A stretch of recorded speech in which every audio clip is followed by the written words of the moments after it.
नमस्कार, मैं अंबिकेश्वर चतुर्वेदी। आज हमारे साथ मौजूद हैं मनोज पटेरिया जी। नमस्कार। जो CSIR के निदेशक हैं और डीडी किसान चैनल के हेड भी रह चुके हैं। तो आज हम सर से, अभी स्वास्थ्य संसद चल रहा है विश्वविद्यालय में, तो हमारे माननीय कुलपति केजी सुरेश सर ने कहा कि दो मुद्दों पे बहुत कम बात होती है, एक कृषि को लेकर के और दूसरे शिक्षा को लेकर के। तो आज हम सर से कृषि के बारे में कुछ बातचीत करेंगे और उनके अनुभवों को जानेंगे। सर, बहुत बहुत स्वागत है आपका हमारे इस चैनल पे। जी धन्यवाद, नमस्कार। सर, आज के समय में किसानों की सबसे बड़ी समस्या है जैविक खाद की, जैविक बीज की। ऐसा मानना है विशेषज्ञों का कि इस समय जैविक खेती करिए तो उत्पादन ज़्यादा होगा, लेकिन रासायनिक खेती की अपेक्षा जैविक खेती ज़्यादा खर्चीली है। तो इस संबंध में आप क्या कहना चाहेंगे? इसमें देखिए, ऐसा है कि आपकी बात को ही मैं आगे थोड़ा विस्तार देना चाहूँगा। जो आपने बात कही है, कई बार ऐसा लगता है कि कोई चीज़ ज़्यादा खर्चीली है या ज़्यादा महंगी है। जैसे एक पहले नारा आया था कि सस्ता रोए बार बार और महंगा रोए एक बार। तो वो पूरी तरह चरितार्थ होता है इसमें कि अगर खर्चीली भी है और अगर जैविक खेती आप कर रहे हैं तो रासायनिक प्रक्रिया के जो दुष्परिणाम हैं, रसायनों के जो दुष्परिणाम हैं, उसका जो खामियाजा है, उससे होने वाली बीमारियां हो सकती हैं, उससे और दूसरी समस्याएं हो सकती हैं, एलर्जी हो सकती है, छोटी बड़ी कई तरह की समस्याएं हो सकती हैं। उसके उपचार में आपको पता नहीं कितना खर्चा करना पड़ सकता है, नंबर एक। नंबर दो, जो मिट्टी की उर्वरा शक्ति है, मिट्टी के वो उससे जो है नष्ट हो सकती है। नंबर तीन, बायोडाइवर्सिटी जो है, मिट्टी में केंचुए होते हैं, मिट्टी में और दूसरे तरह के प्राणी होते हैं, बैक्टीरिया होते हैं, जो कृषि के लिए फ़ायदेमंद हो सकते हैं, लाभकारक हो सकते हैं। तो केमिकल्स डालने से वो भी ख़त्म हो जाते हैं। तो एक पूरा का पूरा केमिकल्स के माध्यम से न केवल वो मनुष्यों के लिए मुश्किल क्रिएट करता है, बल्कि पूरे के पूरे जो बायोम है, जो हमारा पूरा जो बायोलॉजिकल सिस्टम है, जो पूरा वेब है, एनवायरमेंटल जो पूरा वेब है, वो पूरा का पूरा जो है उससे डिसबैलेंस होता है और उसका भी असर कहीं ना कहीं जा कर के मनुष्य पर पड़ता है। तो ये कहना या ये मान लेना कि जैविक खेती थोड़ा खर्चीली पड़ती है, बल्कि मैंने देखा यूरोप में, कई जर्मनी जैसे देशों में अलग अलग स्टोर्स बने हुए हैं, भारत में भी ऐसे स्टोर्स बनने लगे हैं कि आप जो है अगर जैविक प्रोडक्ट्स लेना चाहते हैं तो थोड़े से महंगे मिलेंगे। अगर आपको नॉर्मली प्रोडक्ट आपको 10 यूरो का मिल रहा है तो वो प्रोडक्ट आपको 11 यूरो या 12 यूरो का मिलेगा। लेकिन उसके तुलना में उसके जो दुष्परिणाम हैं, जो लॉन्ग टर्म खर्चे हैं, वो आप इग्नोर कर देते हैं। आप मतलब जो लोग लेने वाले हैं वो इग्नोर कर देते हैं। तो एक चीज़ तो ये है। दूसरा मैं ये बताना चाहूँगा कि चूँकि आपने डीडी किसान चैनल की बातचीत करी, तो जब हम डीडी किसान चैनल शुरू कर रहे थे तो उस समय हमने एक सर्वे किया, क्योंकि आमतौर पर एक ये धारणा है, मिथ्या धारणा भी हो सकती है, कि ये कहा जाता है, हमने भी पढ़ा है, आपने भी पढ़ा होगा कि भारत गाँव का देश है, भारत कृषि प्रधान देश है, 70% से ज़्यादा लोग किसान हैं, खेतीबाड़ी करने वाले लोग हैं। तो ये धारणा पूरी तरह से गलत साबित करी उस सर्वे ने। और जो हमने डाटा इकट्ठा किया, उस डाटा में ये निकल करके आया कि ये जो 70% आबादी है, ये 70% किसानों की आबादी नहीं है, ये ग्रामीणों की आबादी जो भी 69 पॉइंट समथिंग है, ये ग्रामीणों की आबादी है और हर ग्रामीण किसान नहीं है। तो ये एक देखने की ज़रूरत है। जब हमने और गहराई से अध्ययन किया तो ये पाया केवल 11% किसान हैं जो भूमिधारी किसान हैं, जिनके पास जो है ज़मीन है, खेती वाली ज़मीन है। खेती वाली ज़मीन वाले केवल 11% किसान हैं। और बाकी देखिए जो कृषि का लेबर है, वो कृषि का लेबर करीब जो है वो 8-10% है, 9-10% है। तो टोटल मिला के जो है आपका 21% या 22% से ज़्यादा, उनको भी अगर आप किसानी के कार्य में मान लें तो फार्मिंग सेक्टर में आपका 21-22% से ज़्यादा लोग नहीं हैं। तो ये डाटा गलत है। तो ये भी हमें ध्यान देने की ज़रूरत है। तो हमें किसानी पर बहुत ध्यान देने की ज़रूरत है, किसानों पर बहुत ध्यान देने की ज़रूरत है। किसान का बेटा किसान नहीं बनना चाहता, किसान अपने बेटे को किसान नहीं बनाना चाहता, जबकि उसमें भी आजकल बहुत प्रॉफिट मेकिंग है। एक तरीके से अगर वो जैविक खेती अपनाते हैं, एक अलग तरह का मार्केट लेकर के आते हैं, अलग तरह का एक प्रोडक्ट लेकर के आते हैं, तो उसकी बहुत डिमांड है। भारत में डिमांड है, बाहर डिमांड है। तो ये चीज़ें बदलनी होंगी। मीडिया इसके लिए काम कर सकता है। आपका जो पत्रकारिता विश्वविद्यालय है, मीडिया विश्वविद्यालय है, संचार का विश्वविद्यालय है, तो ऐसे बच्चे, ऐसे स्टूडेंट्स मोटिवेटेड, जो खासतौर पर जो एग्रीकल्चर ग्रेजुएट हों, जो साइंस ग्रेजुएट हों, जो इस दिशा को आगे ले जाना चाहते हों, वो इसमें आगे आ सकते हैं और जो कृषि पत्रकारिता है, कृषि संचार है, उसको बढ़ावा दे सकते हैं। तीसरा बिंदु मैं ये बताना चाहूँगा कि जब हम खेती किसानी की बात करते हैं मीडिया के माध्यम से, तो एक मैं उदाहरण देकर के आपको बताना चाहूँगा। खाद्यान्न में 2 रोग लगते हैं, एक होता है रस्ट और एक स्मट। तो रस्ट और स्मट होता है, तो रस्ट और स्मट को आप अगर टेक्निकल टर्मिनोलॉजी, जो तकनीकी शब्दावली है, उसमें अगर आप अर्थ देखेंगे तो आपको मिलेगा किट और कंड। तो जितनी मुश्किल रस्ट और स्मट बोलना है, उतनी मुश्किल किट और कंड बोलना है। तो उसके लिए अगर आप मान लीजिए मध्य प्रदेश के क्षेत्र में इसको प्रचारित कर रहे हैं, तो यहाँ पर एक उसको जो है रतुआ कहा जाता है और गेरुआ कहा जाता है। उसमें गेरुआ कलर के दाने भूरा भूरा अंदर भर जाता है गेहूं में, बाल में, ठीक है। तो अगर हम उसको किट और कंड कहने की बजाय रतुआ और गेरुआ कहेंगे, तो भैया वो लोग ज़्यादा अच्छी तरह समझेंगे, ठीक है ना।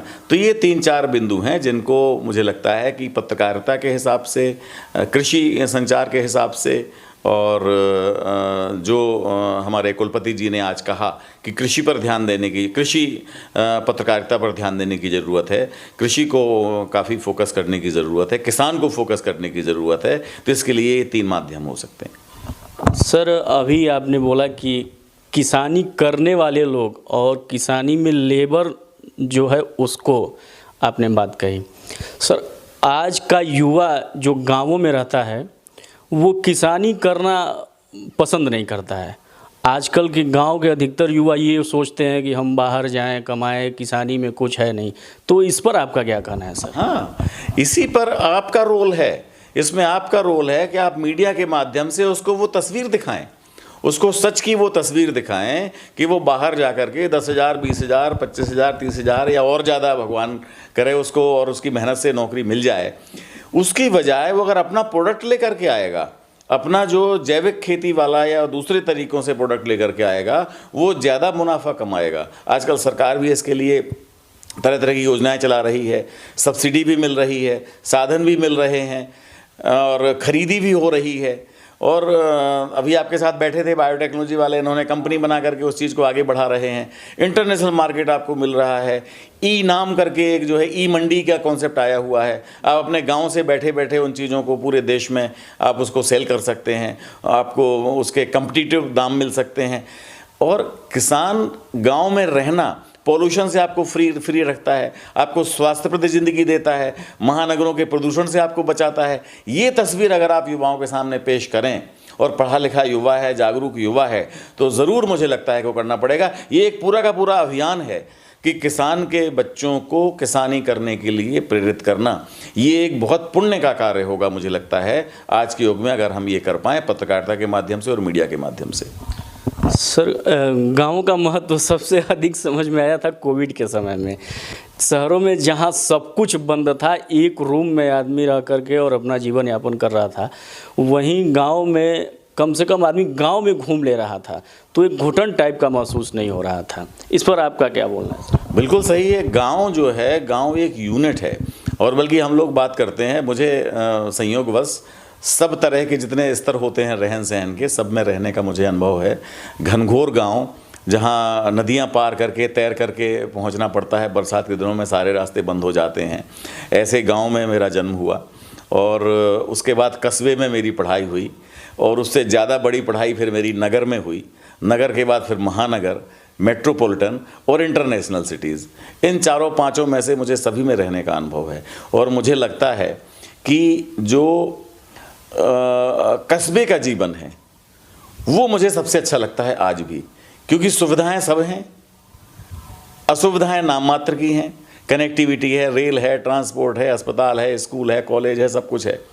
और शहर जैसी मारामारी नहीं है, और गांव जैसी माने ज़्यादा इतना स्ट्रगल नहीं है। गांव में थोड़ा स्ट्रगल तो है, लेकिन आजकल अब देश बदल रहा है, गांव भी कनेक्ट हो रहे हैं, गांव में भी सुविधाएं आ रही हैं। हमारे राष्ट्रपति डॉक्टर अब्दुल कलाम जी हुए हैं, उन्होंने पूरा कॉन्सेप्ट दिया था कि शहरों जैसा इंफ्रास्ट्रक्चर गाँव में तैयार हो, आज हो रहा है। सारी चीज़ें चरितार्थ हो रही हैं, हाईवेज़ निकल रहे हैं, एक्सप्रेसवेज़ बन रहे हैं, गांव में आपके सारी चीज़ें आपके डोर स्टेप पे मिल रही हैं, स्कूल खुल रहे हैं, स्कूलों की कनेक्टिविटी हो रही है, अस्पतालों की कनेक्टिविटी हो रही है, आयुष्मान भारत कार्यक्रम है, तो इतनी सारी चीज़ें आज हो रही हैं।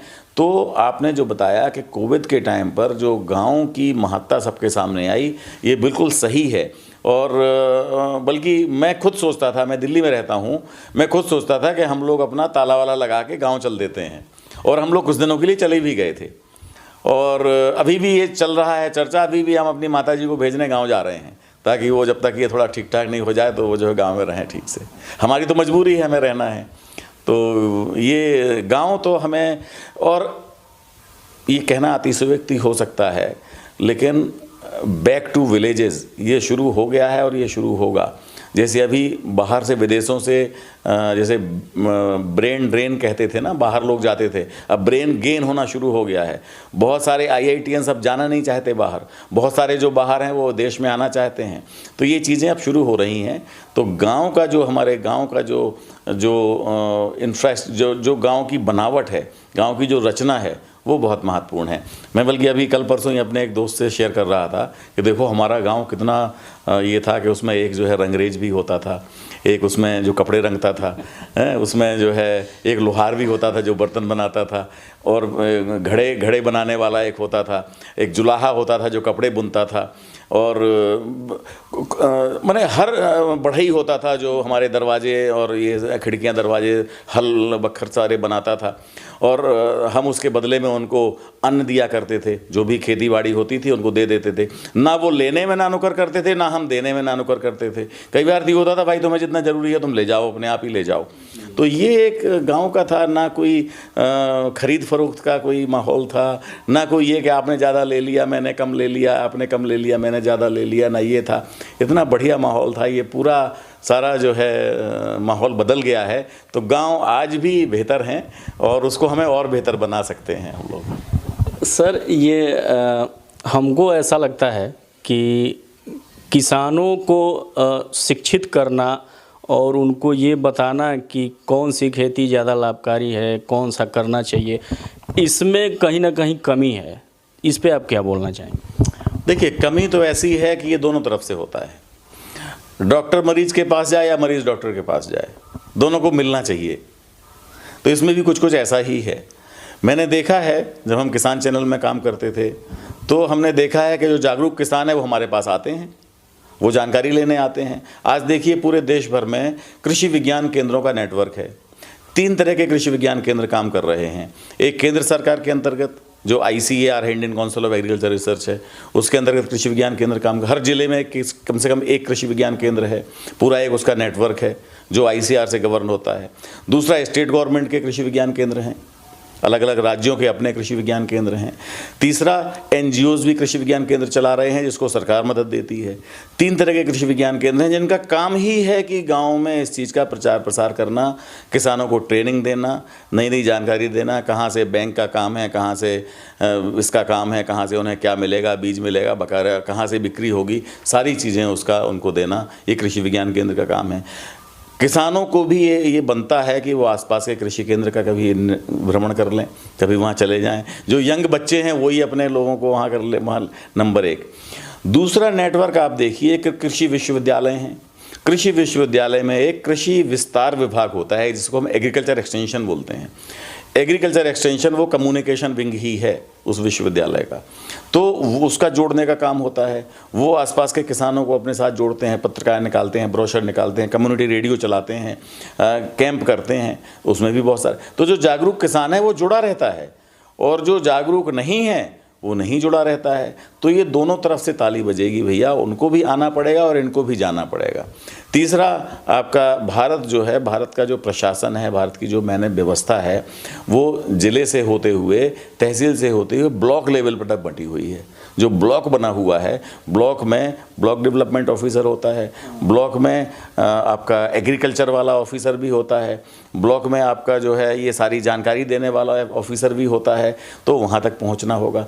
इतना बढ़िया नेटवर्क है। अब आप कहेंगे कि ये ऑफिसर्स पता नहीं अपने एडमिनिस्ट्रेटिव काम में ज़्यादा व्यस्त रहते हैं, तो आपका भी तो काम है, एक जागरूक किसान का भी काम है, समाज प्रतिनिधि का भी काम है कि इन चीज़ों को समन्वित किया जाए। तो आप जितना उनको कहेंगे तो उतना चीज़ें आगे बढ़ेंगी। तो ये दोनों तरफ से चलेगा, लेकिन आज हो रहा है, आज सिनेरियो बदल रहा है, लोग नई नई जानकारी ले रहे हैं। कृषि कॉल सेंटर्स बने हुए हैं, कृषि कॉल सेंटर से आप कॉल करके जानकारी ले सकते हैं। उसमें कोई बहुत बड़े विद्वान नहीं बैठे हैं, एग्रीकल्चर ग्रेजुएट बैठे हुए हैं। एग्रीकल्चर ग्रेजुएट आपकी जानकारी अभी दे देंगे या एक्सपर्ट से पूछ के दे देंगे, लेकिन जानकारी आपको मिलेगी। कॉल कर सकते हैं, ईमेल कर सकते हैं, वहाँ जा कर के बात कर सकते हैं। तो ये सारी सुविधाएं आजकल हैं।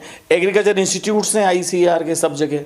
आप देखिए कि आपके मध्य प्रदेश में भी कोई ना कोई इंस्टीट्यूट होगा। यहाँ CSIR का इंस्टीट्यूट है, एम्प्री है, एम्प्री से जा कर के बहुत सारी जानकारी। अभी आपको पता है एम्प्री ने एक टेक्नोलॉजी डेवलप करी है भोपाल में, जो ये जो जलाई जाती है वहाँ पे हरियाणा में, जैसे पोल्यूशन होता है हर साल, पराली जलाई जाती है, ठीक है, उससे उन्होंने बिल्डिंग मटेरियल बनाने की जो है टेक्नोलॉजी विकसित करी है। उससे एक मटेरियल उन्होंने बनाया है जिस मटेरियल से आप चीज़ें बना सकते हैं, उससे फर्नीचर बना सकते हैं। मटेरियल डेवलप कर लिया, वो ज़्यादा ड्यूरेबल है और बायो फ्रेंडली है, उसमें पॉल्यूशन भी नहीं होता है, और उसका एक पराली का विकल्प भी है। पराली जलाने की ज़रूरत नहीं है, उससे आप प्रोडक्ट बना करके और फ़ायदा ले सकते हैं। किसान उसको इस्तेमाल कर सकता है, किसान वो बनाने के लिए रॉ मटेरियल तैयार कर सकता है, किसान वो टेक्नोलॉजी एम्प्री से लेकर के, जो कि शायद फ्री उपलब्ध होगी, अपना यूनिट वहाँ पर डाल सकता है। तो ये तो एक एग्जाम्पल मात्र है। आप देखिए यहाँ वेस्टर्न यूपी में कितना सारा मेंथा की खेती हो रही है, मेंथा के प्लांट लोगों ने खेतों में लगाए हुए हैं। तो वेस्टर्न यूपी कितना जो है एडवांस है इन मामलों में, और पूरे देश भर में बहुत सारे आप घूम करके देखिए तो आपको तरह तरह के चीज़ें हो। ये केवल वही कहता हुआ मिलेगा कि हम क्या करें, क्या ना करें, कैसे करें, जिसने इसको इस दिशा में कदम नहीं बढ़ाया है। तो आप जागरूकता, ये आपका काम है, ये हमारा काम है कि कैसे हम जो है पत्रकारिता के माध्यम से और संचार के माध्यम से किसानों को और किसानों के बच्चों को जागरूक बना सकते हैं। बहुत बहुत धन्यवाद सर हमारे साथ जुड़ने के लिए। बहुत धन्यवाद, मुझे भी अच्छा लगा आपसे बात करके। मनोज पटेरिया सर हमारे साथ थे, जिन्होंने गांव की विशेषता, जैविक खेती, पराली को कैसे इस्तेमाल किया जाए, इन तमाम मुद्दों पर इन्होंने बातचीत की। तो हमारे साथ जुड़ने के लिए बहुत बहुत धन्यवाद।